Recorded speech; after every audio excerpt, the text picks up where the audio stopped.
Yogi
Ram Surat Kumar Jaya Guru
जय।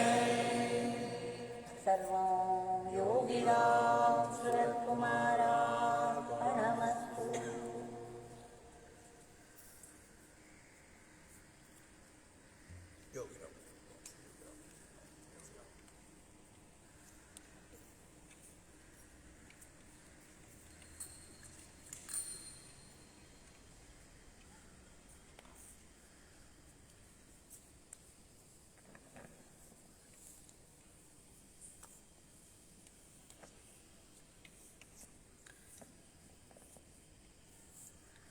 மிக அருமையான இனிமையான காலை பொழுது. சூரியன் வெளியே கிளம்புவதற்கு தயாராகி கொண்டிருக்கிறார். இளம் சிவப்பாக அவர் கிளம்பும் பொழுது அவரை அருணன் என்று சொல்வார்கள். அருணா என்றாலே சிகப்பு, அதனால்தான் அருணா அச்சலம், அருணாச்சலம். இது நெருப்பின் சிகப்பு. அச்சலம் என்றால் அசையாதது, அசையாத மலை, சிகப்பு மலை. சிகப்பு அம்பாளின் நிறம், அச்சலம் சிவபெருமானினுடைய இயல்பு. அர்த்தநாரீஸ்வரராக திருவண்ணாமலையில் எழுந்தருளியுள்ளார். அருணாச்சலம் என்றாலே அர்த்தநாரீஸ்வரர் தான். இன்றைக்கு நம்முடைய ஸ்வயம் பிரகாஷ தன்னுள் தானாய் ஒளிர்ந்து கொண்டிருக்கும் நம்முடைய பகவான் யோகிராம் சுரத்குமாருக்கு நமக்கு இன்றைக்கு இந்த வாய்ப்பை கொடுத்ததற்கு மிகவும் கொண்டாடி நம்முடைய நன்றியையும் நமஸ்காரங்களையும் சமர்ப்பித்துக் கொள்வோம்.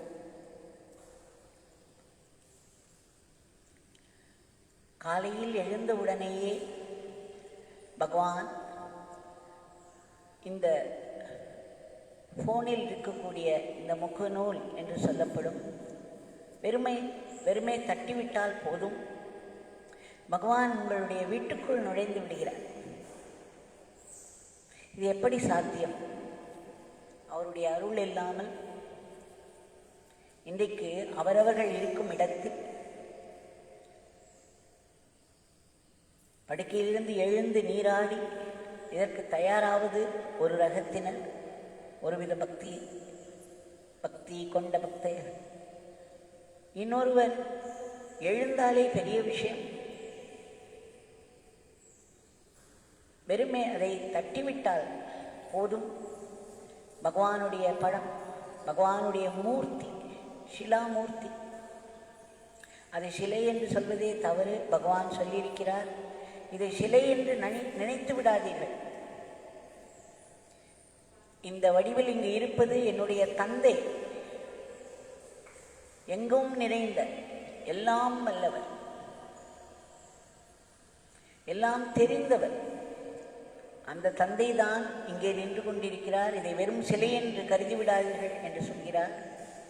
நாம் தினம் தினம் ஒரு 5:50க்கு தட்டிவிட்டீர்களானால் பகவானுடைய இன்றைய வடிவம், அவர் இப்பொழுதும் ஸ்வயம் பிரகாஷராய் ஒளிர்ந்து கொண்டிருக்கிறார். ஆனால் எல்லோருக்கும் அது தெரிய முடியாது. அதற்கு ஒரு பக்குவம், மென்டல் ப்ரிப்பரேஷன் தேவை. அவர் உங்கள் வீட்டுக்குள் ஸ்தூலமாக நுழைந்து விடுகிறார். அதன் பிறகு ஆரத்தி பார்க்கிறீர்கள். அந்த ஆரத்தியின் பொழுது எவ்வளவு பெரிய இறை சக்தி எழும்புகிறது என்பது தெரிந்தவர்களுக்குத்தான் தெரியும். இதை வேறு எப்படி சொல்வது? அதற்கு ஒரு கண்கள் வேண்டும். அப்படி ஒரு இறை சக்தி நம்முடைய பகவானுடைய மூர்த்தி மட்டுமல்ல, எந்த ஒரு படத்தின் முன்பு 2 ஊதிபத்திகளை ஏற்றி காண்பித்தீர்களானாலும் உடனடியாக இந்த சக்தி எழும்பு விடுகிறது. பகவான் உயிரோட்டமாய் மெளிர்கிறார். நான் சொல்வது சத்தியம். சிலருக்கு பகவான் இந்த மூர்த்தியின் அருகில் செல்லும் பொழுது தகதகவென ஒரு தங்க நிறமாக கூட காட்சி தருகிறார். இந்த தங்க நிறத்து சக்தி மிக உயர்ந்த சக்தி. அத்தனை சக்தி நாம் ஆரத்தி எடுக்கும் பொழுது எழும்புகிறது, எங்கும் நிறைகிறது. அங்கு நின்றிருப்பவர்கள் அதில் கவனத்துடன் இருந்தாலும் சரி, அதை அவரவர்கள் வீட்டிலே பார்ப்பவர்கள் கவனத்தோடு இருந்தாலும் சரி, அவர்களை போயது தட்டுகிறது, உள்ளே நுழைகிறது. அதனால்தான் இந்த ஆரத்தி என்பது மிகவும் முக்கியமான ஒரு பூஜை. எந்த ஒரு பூஜையிலும் வெறும் ரிச்சுவல், சடங்குகள் என்று ஒதுக்கிவிடாதீர்கள். அகக்கண் திறந்தவர்களுக்கு அந்த பூஜையின் பொழுது எத்தனை பெரிய சக்தி வெளிப்படுகிறது என்று தெரியும். அந்த சக்தி பாரபட்சம் இல்லாமல் எல்லோரையும் அடைகிறது. ஆனால் அதை உள்ளே இழுத்துக் கொள்வது அவரவர்களுடைய மனநிலையை பொறுத்தது. பக்தியும் நம்பிக்கையும் இருப்பவர்கள் நிறைய உள்ளே இழுத்துக் கொள்வார்கள். அது என்னவோ பாரபட்சம் இல்லாமல் எல்லோரையும் தொடுவதை நான் பார்த்திருக்கிறேன்.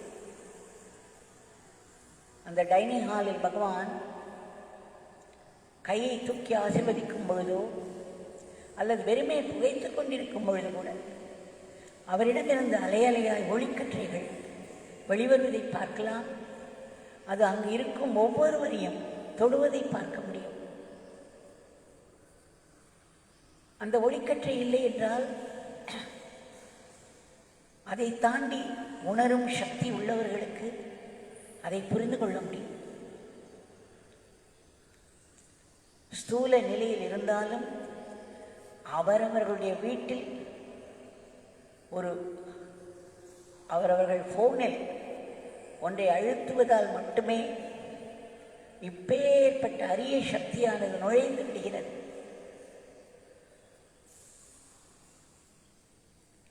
நமக்கு பூஜையினுடைய அருமை இன்னும் சரியாக தெரிவதில்லை. ஆனால் அந்த பூஜையின் பொழுது கைகளை கூப்பி மனதை அவரிடம் செலுத்தி நாம் வணங்கும் பொழுது அபரிமிதமான சக்தி வெளிப்பட்டு நம்மை அடைகிறது. இதை யாரும் தவறவிட வேண்டாம். அதன் பிறகு அவருடைய நாம சங்கீர்த்தனம், அவருடைய நாமம், ஒரு நாமம் போரும் இந்த உலகத்தை அசைப்பதற்கு. அப்பேற்பட்ட ஒரு ஆட்டம் பாம், ஒரு அணுகுண்டு போல் சக்தி அது உள்ளே இருக்கிறது.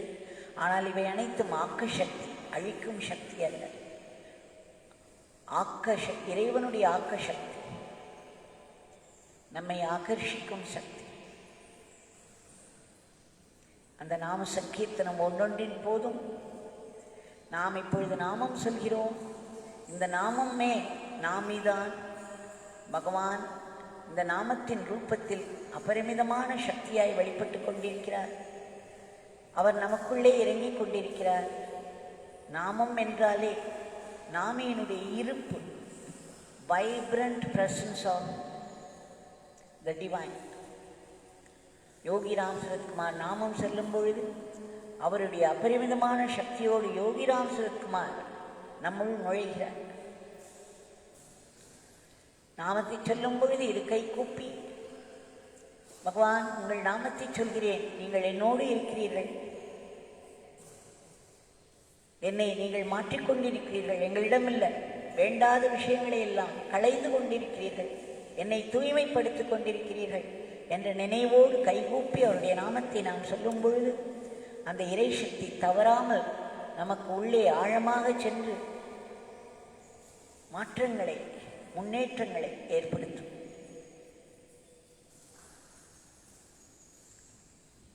இன்றைக்கு பகவான் பல அதிசயங்களை நடத்தியுள்ள ஒரு நிகழ்வை பார்ப்போம்.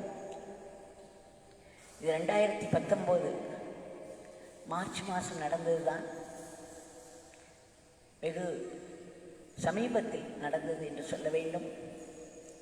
இதை எழுதி அனுப்பியுள்ளவர் திரு முத்துக்குமாரன் அவரை தெரிந்திருக்கலாம். அவர் பொள்ளாச்சியில் இப்பொழுது பகவானுக்காக ஒரு சத்சங்கம் நடத்தி வருகிறார். அவர் சொல்கிறார், 2018 அண்ணா நகரில் ஒரு பணியில் இருந்தார். அப்பொழுதெல்லாம் அவருடைய சகோதரியின் கணவர், அவரை மாமா என்று இவர் அழைப்பார். அவர்கள் இருவரும் சோழவரத்தில் ஒரு பெரிய 100 மனைகள் இருக்கும் ஒரு இடத்தில் 50 வீடுகளே கட்டி கொண்டிருந்தனர். அந்த 50 வீடுகளும் மிகவும் தள்ளி தள்ளி இருக்கும். கிட்டத்தட்ட 150 அடியிலிருந்து 200 அடி ஒரு வீட்டுக்கும் இன்னொரு வீட்டுக்கும் இடைவெளி. ஒரு வீட்டிலிருந்து கூப்பிட்டால் இன்னொரு வீட்டுக்கு காதில் விழாது. ரொம்ப ஒரு தனிமையான இடம் அது. அதில் இவருடைய சகோதரியின் வீடு வயல் பரப்பை ஒட்டிய கடைசி வீடாக வேறு இருந்தது. அங்கு இவர் சகோதரியும் அவருடைய கணவரும் அங்கே இருந்த பொழுது இவரும் அவர்களோடு சேர்ந்து தங்கியிருந்தார். ஆனால் 25 கிலோமீட்டர் சோழவரத்திலிருந்து அண்ணா நகருக்கு சில காலம் சென்று கொண்டிருந்தார்.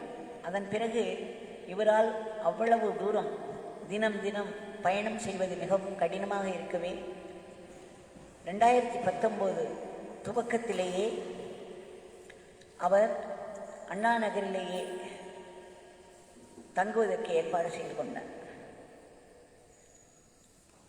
தன்னுடைய அக்கா மாமாவிற்கு ஒரு பெண் உண்டு. அந்த பெண் ஓரிடத்தில் சென்னையில் வேலை பார்க்கிறார். அவருக்கும் வந்து வந்து செல்வது, தினம் தினம் சோழவரத்திலிருந்து செல்வது மிகவும் கடினமாக இருந்ததால் அவரும் அவர் பணி செய்யும் இடத்திலேயே தங்கிக் கொண்டிருந்தார். வார இறுதியில் மட்டும் வந்து தன்னுடைய தாய் தந்தையை பார்த்து செல்வார். மற்ற நேரங்களிலெல்லாம் அந்த இடம் மிகவும் தனிமையாக இருக்கும். இரவு நேரங்களில் வெளியே வருவதற்கே பயமாக இருக்கும். அப்படியும் அவர்கள் இருந்தார்கள். அவருடைய மாமா அக்காவின் கணவர் திரு முத்துக்குமார் அவர்கள் கொடுத்த பகவானுடைய ஒரு படத்தையும் அவருடைய பூஜை அறையில் மாட்டி வைத்திருந்தார். தினம் தினம் அங்கிருக்கும் எல்லா தெய்வங்களுக்கும் பூஜை செய்து ஆரத்தி காண்பிப்பார். அப்பொழுது பகவானுடைய படத்திற்கு முன்பு ஆரத்தியை காண்பிக்கும் பொழுது அவருடைய நாமத்தை சொல்லியிருந்தார்.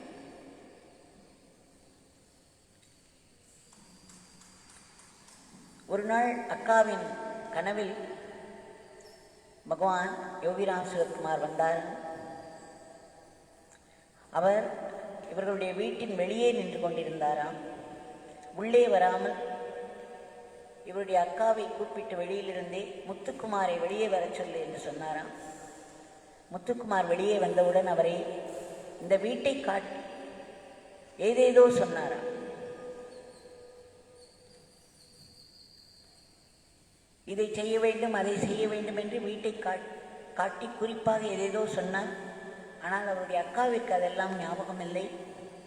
மறுநாள் முத்துக்குமாரிடம் சொல்லும் பொழுது அவர் தன்னுடைய சகோதரிக்கு உணர்த்தினார், இது கனவு அல்ல, நிஜம்தான். பகவான் எப்பொழுது வந்தாலும் அவர் நிஜத்தில் தான் வருகிறார். அவர் ஏதோ சொல்லியிருக்கிறார் நம் வீட்டை காண்பித்து என்பது மட்டும் அவர்கள் கவனத்தில் கொண்டார்கள். ஆனால் என்னவென்று தெரியவில்லை.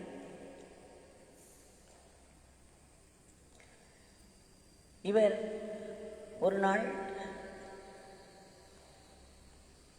இரவு,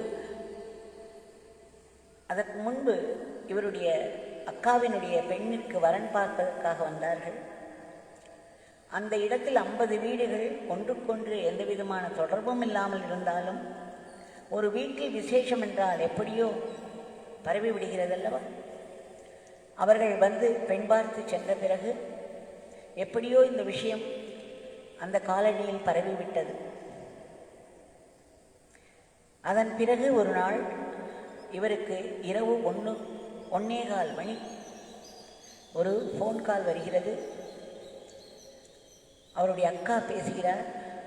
அவர் சொல்கிறார், அவர் குரலில் நடுக்கம், அழுகை கலந்து வருகிறது. முத்துக்குமார், நாங்கள் இங்கே வீட்டில் 3 திருடர்கள் உள்ளே நுழைந்து விட்டார்கள். அவர்களில் ஒருவர் வாசலில் நின்று கொண்டிருந்தார். ஒருவர் பீரோவை திறந்து போட்டு அதில் இருப்பதையெல்லாம் வெளியே தள்ளிக் கொண்டிருந்தார்.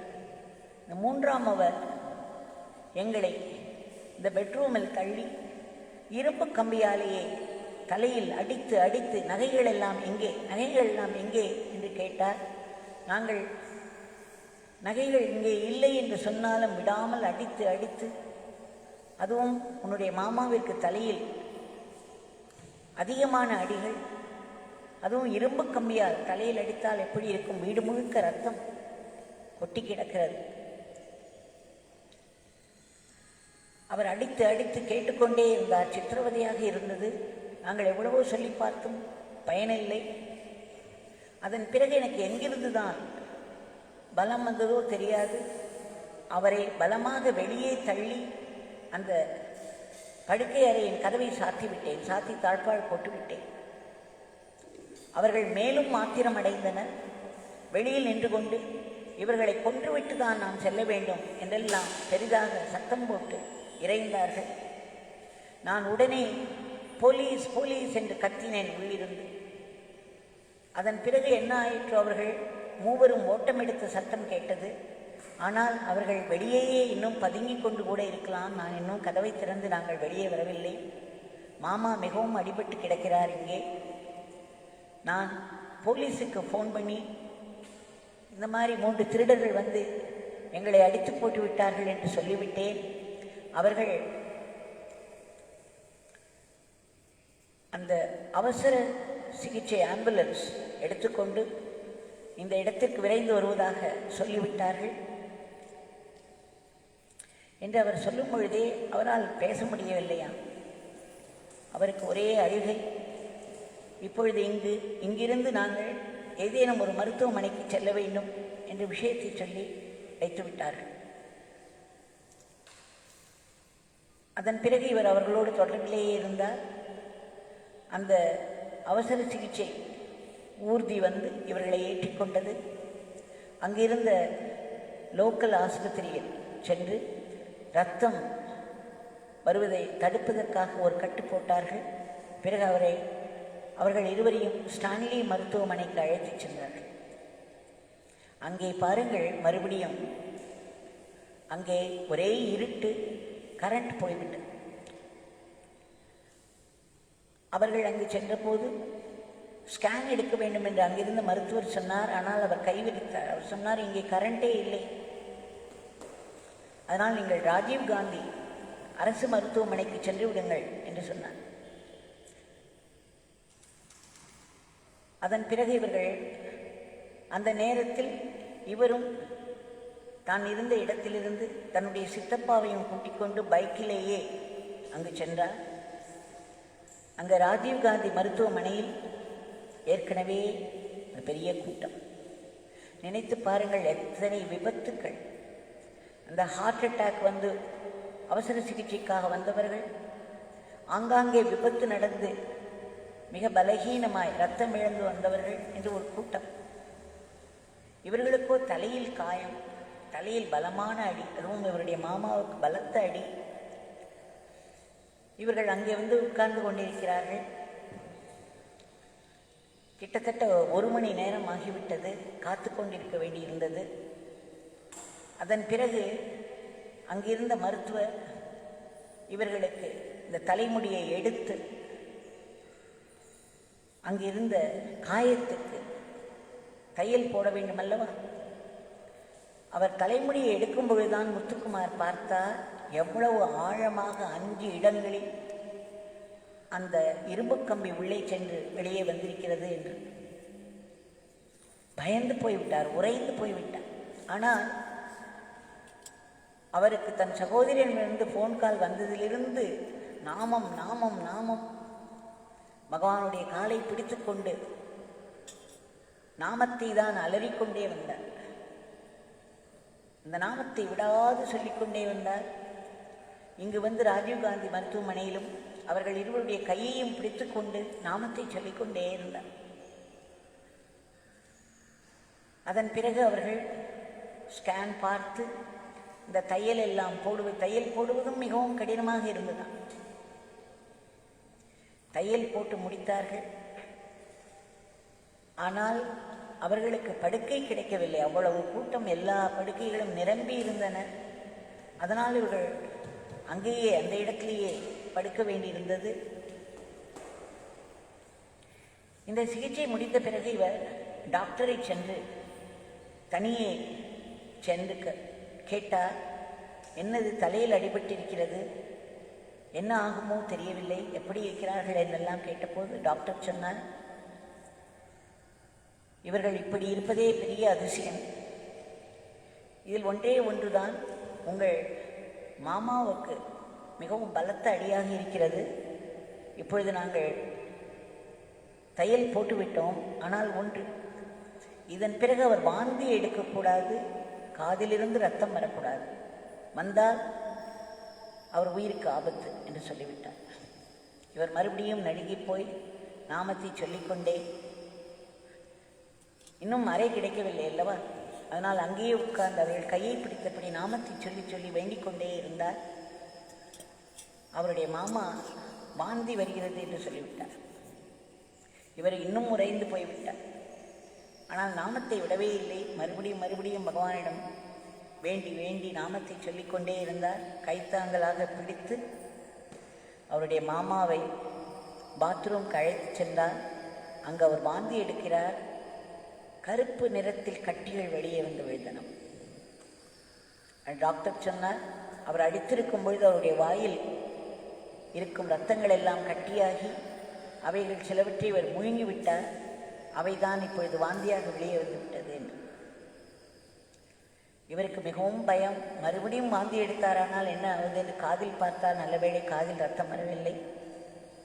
அதன் பிறகு அவர்களுக்கு காலையில் ஒரு அறை கிடைத்தது. அங்கு இருந்து 2 நாட்களும் தன்னுடைய சகோதரியையும் அவருடைய கணவரையும் இவர்தான் பார்த்து கொண்டார். 2 நாட்கள் கழித்து இரத்த பரிசோதனைக்கு செல்கிறார். அந்த டாக்டர் சொன்னாராம், அவர் தனியே சென்று டாக்டரை பார்க்கும் பொழுது வாந்தி வரக்கூடாது என்று சொன்ன அந்த டாக்டர் இன்னொரு எச்சரிக்கையும் செய்தார். உங்களுடைய மாமாவுக்கு தலையில் விரிசல் கண்டிருக்கிறது, அது வழியாக காற்று உள்ளே போவதற்கு வாய்ப்பு இருக்கிறது. அப்படி இருந்தால் வாந்தி வரும், காது வழியே ரத்தம் வரும், உயிருக்கு மிகவும் ஆபத்து என்று சொல்லிவிட்டார். இத்தனையும் தாண்டி அவர்கள் அறையில் வந்து சேர்ந்தவுடன் 2 நாட்கள் அவரை பார்த்து வந்தார். அப்பொழுது 2 நாட்கள் கழித்து இந்த இரத்த பரிசோதனைக்காக ரத்தம் எடுத்து சென்ற பொழுது அங்கே ஒரு வரிசை. இவரும் போய் அதில் அமர்ந்து கொண்டார். இப்போ அருகே இருந்தவரிடம் பேசிக்கொண்டார். அந்த அவர் சொன்னார், அவருடைய பையன் பைக்கில் வரும்பொழுது ஒரு பெரிய விபத்து ஏற்பட்டு தலையில் உடலெல்லாம் பலத்த காயங்கள் இருக்கின்றன. அந்த தலையில் ஒரு விரிசல் வேறு வந்துவிட்டது. நிறைய இரத்த சேதம், அவருடைய உயிருக்கே ஆபத்தாக இருக்கிறது. மரண அவஸ்தைப்படுகிறார் அவர் அருகே இருப்பதே பார்ப்பதே எனக்கு மரண அவஸ்தையாக இருக்கிறது. அவருடைய காதில் இருந்தும் மூக்கில் இருந்தும் நீர் வடிந்து கொண்டே இருக்கிறது என்றெல்லாம் அவர் சொல்வதை கேட்டபோது இவருக்கு பயங்கரமாக இருந்தது. அதே சமயம் இவருக்கு தலையில் அடித்தார் போல் ஒரு உண்மை விளங்கியது. நாமும் இந்த கதையை பார்த்து கொண்டே வந்தோம் அல்லவா, ஒவ்வொரு விவரமாக பார்த்து கொண்டு வந்தோம். நீங்கள் நினைத்து பாருங்கள், 5 முறை மிக ஆழமாக இரும்பு கம்பியால் அடிக்கப்பட்டிருக்கும் மாமா. 4 காயங்கள் அவருடைய சகோதரியின் தலையில். ஆனால் சகோதரி அதே பலத்தோடு அவரை வெளியே தள்ளி கதவை சாத்தியிருக்கிறார். போலீஸ் ஸ்டேஷனுக்கு ஃபோன் பண்ணியிருக்கிறார், முத்துக்குமாரனுக்கு ஃபோன் பண்ணியிருக்கிறார். அது மட்டுமல்ல, இவர்கள் அந்த அருகிலே இருக்கக்கூடிய அந்த கிராமத்தில் உள்ள ஒரு மருத்துவமனைக்கு சென்று தலையில் கட்டு போட்டு கொண்டு வந்திருக்கிறார்கள். அதன் பிறகு ஸ்டான்லி மருத்துவமனைக்கு போயிருக்கிறார்கள். அதன் பிறகு ராஜீவ்காந்தி மருத்துவமனைக்கு வந்திருக்கிறார்கள். அங்கே கூட்டத்தோடு தான் உட்கார்ந்து கொண்டிருந்தார்கள். இத்தனை பொழுதும் அவர்கள் இருவரும் வலி என்றோ மயக்கமோ அடையவில்லை. தலையில் அடிபட்டால் எப்படி ஒரு வலி இருந்திருக்கும்? உடனே மயக்கம் மூர்ச்சித்து விழுவதும் உண்டுதானே. இவர்களுக்கு மயக்கம் வரவில்லை. வலி வலி என்று இவர்கள் கதறவில்லை. சுய உணர்வோடு இருந்தார்கள். இது எப்படி சாத்தியம்? அங்கே பிறகு தையல் போட்டிருக்கிறார்கள். அத்தனை தையல்கள். அதன் பிறகு மறுபடியும் அவர்களை படுக்க வைத்த போது அங்கே வேறு அறை கிடைக்கவில்லை. அவருடைய மாமா அத்தனை காயங்களுக்கு நடுவில் அத்தனை இரத்த சேதத்துக்கு நடத்தி வருகிறது என்று சொல்லி இவரை நடத்தி அழைத்து கொண்டு போயிருக்கிறார். வாந்தி பண்ணியிருக்கிறார். பிறகு சகஜமாக வந்து படுத்துக் கொண்டிருக்கிறார்.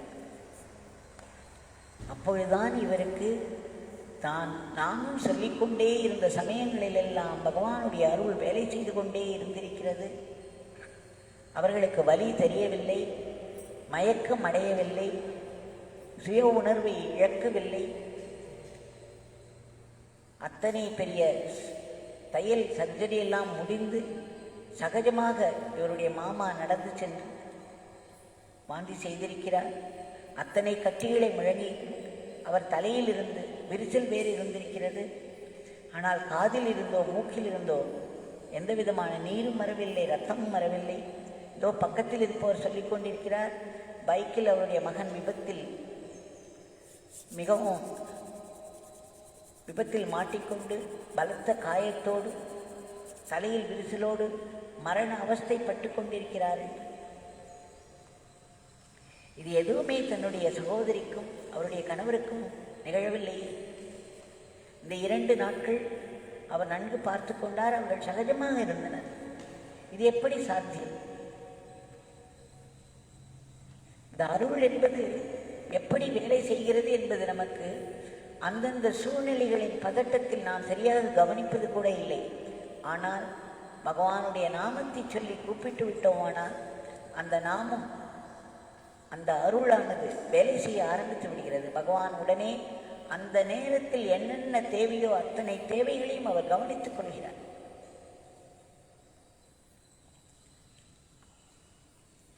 நமக்கு பிறகு ஏன் இது நடக்கிறது, இது நடக்காமல் இருக்கக்கூடாதா, பகவான் அதை நடக்காமல் விடக்கூடாதா என்று கேட்டால் அதற்கு ஒரு தேவை இருக்கிறது, அது நடக்கிறது. நம்முடைய கர்ம வினையானது மிகவும் கடுமையாக இருந்தால் நாம் ஒரு பகவானிடம், ஒரு மகாத்மாவிடம் சரணடைந்து விட்டால் அதில் கிட்டத்தட்ட 75% அவர்கள் உரிமை விடுவார்கள், தங்கள் மேல் ஏற்றுக்கொள்வார்கள். ஆனால் ஒரு 20-25% நாம் அனுபவித்துதான் ஆக வேண்டும். அதையே நம்மால் தாங்க முடியாமல் நாம் அலறுகிறோம்.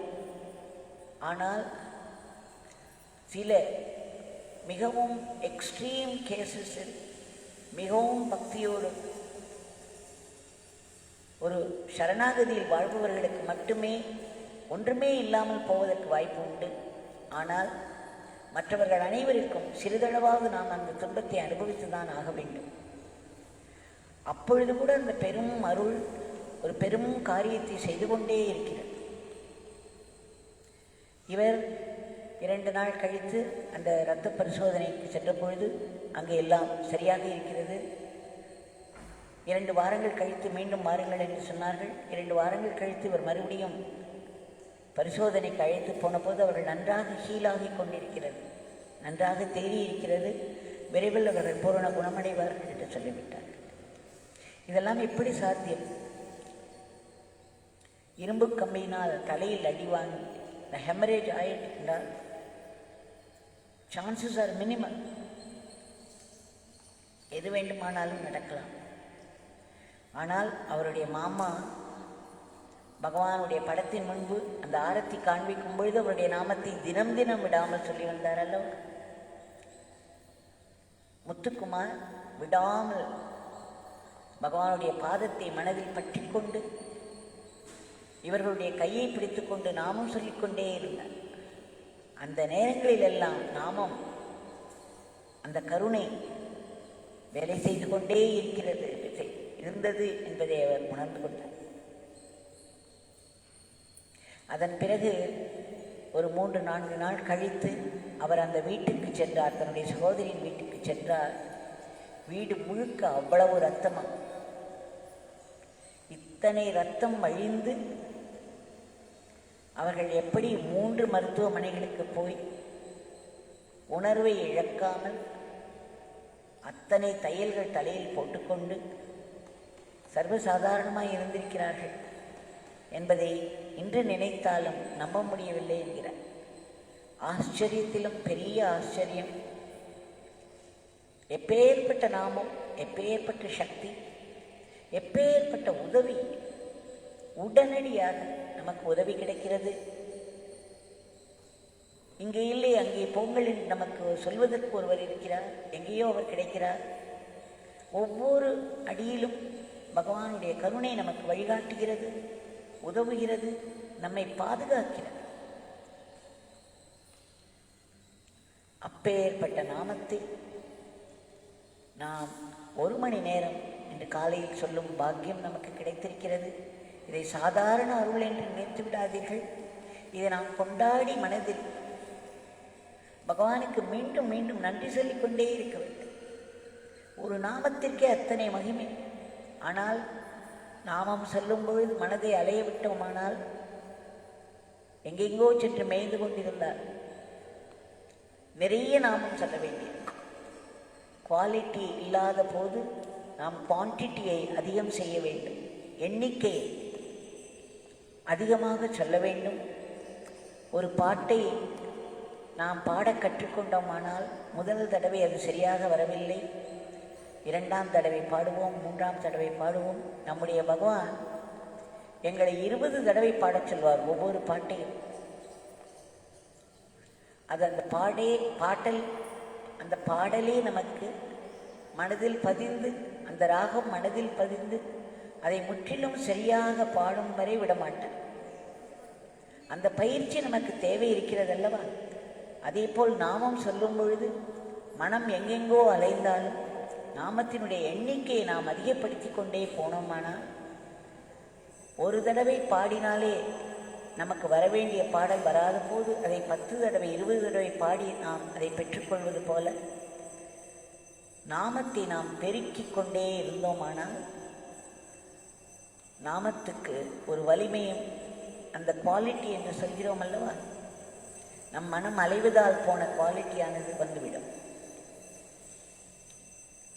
அதனால் இந்த நாமத்தை நாம் அதிகம் அதிகம் மேலும் மேலும் சொல்லிக்கொண்டே இருப்போம். சொல்வதற்கு எல்லோரோடும் சேர்ந்து சொல்வதற்கு ஒரு பெரிய வாய்ப்பு கிடைத்தால் அது பகவானுடைய பெரும் அருள். அதையும் கொண்டாடுவோம். இன்றைக்கு இந்த பகவானிடம் நம்முடைய பிரார்த்தனையை சமர்ப்பிப்போம். அந்த தலையில் அத்தனை காயங்கள், பலத்த அடிகளோடு அவர்களை காப்பாற்றினீர்கள். இன்றைக்கு இந்த உலகம் பல விதங்களில் அடிபட்டு கொண்டே இருக்கிறது. யாருக்கும் இறைவனுடைய நினைவு அதிகமில்லை.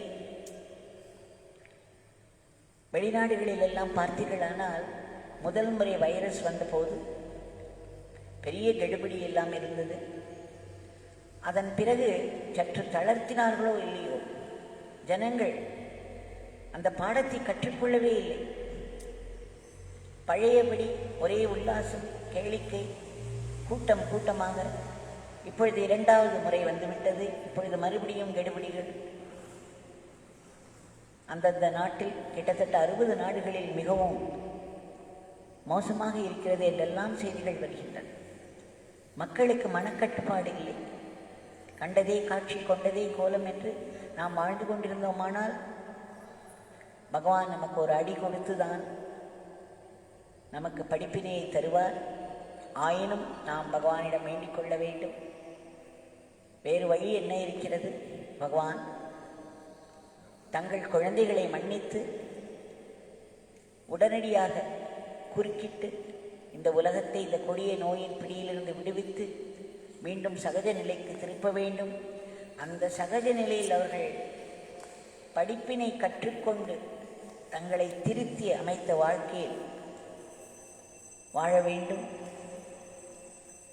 மனதில் உள்ள பயத்தை அகற்றி பரவிக்கொண்டிருக்கும் வியாதியை நிறுத்தி தடுப்பு ஊசிகளில் தாங்கள் நுழைந்து அதை சரியாக வேலை செய்ய வைக்க வேண்டும்.